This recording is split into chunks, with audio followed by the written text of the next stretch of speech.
శ్రీ గురుభ్యో నమః. 7వ అధ్యాయం 3వ శ్లోకం. ఓం మనుష్యానాం సహస్రేషు కశ్చిత్ యతతి సిద్ధయే యతతామపి సిద్ధానాం కచ్చిన్మాం వేత్తి తత్వతః. ముందుగా పదపదానికి అర్థం తెలుసుకున్నాము.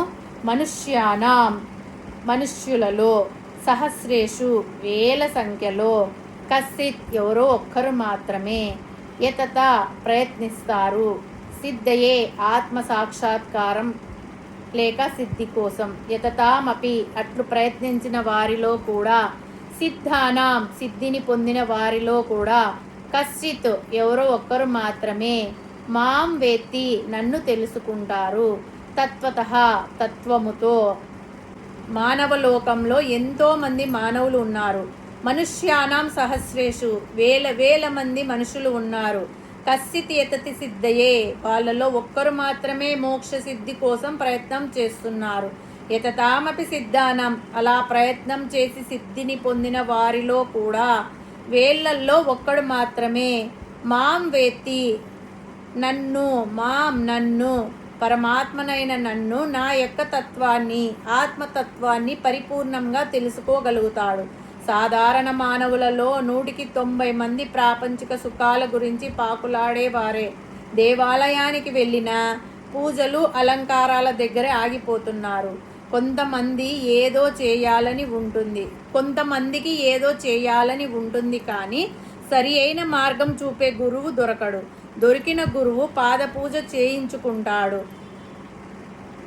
కానీ ఆత్మదర్శనం కలిగే మార్గం చూపించడు. మరికొంతమందికి మంచి గురువు దొరుకుతాడు కానీ ఆ గురువు చెప్పేది వీళ్ళు పాటించరు. అంటే గురువు మీద, తాను చేసే పని మీద శ్రద్ధ, నమ్మకం ఉండదు. ఏదో షార్ట్కట్లో ఆత్మదర్శనం కలిగే మార్గం కొరకు వెతుకుతుంటారు. వేళ్లలో ఒక్కడు మాత్రమే మంచి గురువు దగ్గర జ్ఞానం పొంది ఆత్మదర్శనం కోసం ప్రయత్నం చేస్తాడు. వారిలో ఎవరో ఒక్కరు మాత్రమే పరమాత్మను గురించి తెలుసుకోగలుగుతారు. ఎలాగంటే చెట్టుకు చాలా పూలు పూస్తాయి, అందులో చాలా వరకు రాలిపోతాయి, కొన్ని మాత్రమే పిందెలుగా మారుతాయి. వాటిల్లో కొన్ని రాలిపోగా కొన్ని మాత్రమే పండ్లుగా పండుతాయి. అలాగే భగవంతుణ్ణి పొందాలి అని ఆసక్తి ఉన్న వారిలో కూడా ముక్తిని కోరేవారు వేళ్లల్లో ఒక్కరే, ఒకానొక్కడు మాత్రమే ముక్తిని పొందుతారు.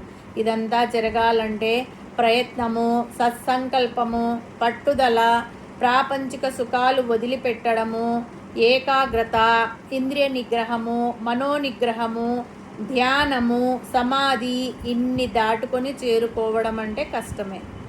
కానీ అభ్యాసం చేస్తే తప్పక జరుగుతుంది అని పరమాత్మ చెప్తున్నాడు. హరి ఓం తస్సత్.